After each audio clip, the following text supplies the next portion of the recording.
म्हणतो. म्हातारपणी करता येतो का परमार्थ?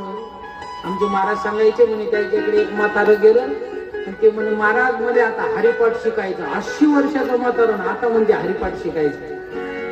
महाराज म्हणे, अरे या वयात नाही जमत, रामकृष्ण हरी म्हण बाबा. नाही म्हणे, मला हरिपाठ म्हणायचा शिकवा. यांनी म्हटलं म्हणे, म्हणा मग माझ्या पाठीमाग. सत्वर उच्चार प्रल्हादी बिंबला. पुढचं काय करू?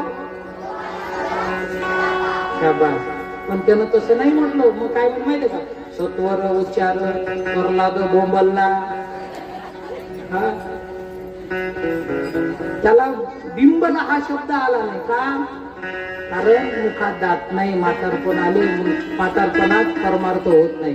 मग जोपर्यंत आहे तरुण तोपर्यंत घ्या परमार्थ करून, नाही तर जासाल मरून आणि लोक टाकतील तुम्हाला मातीत पुरून.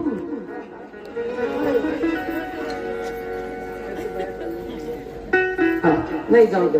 ते खेड्यातले आता ते बिचाऱ्याला दुरून जावं लागते. थांबा, आजच्या दिवस उशीर होऊ द्या. ज्याला गाडी असेल त्यांनी गेलं तरी हरकत नाही.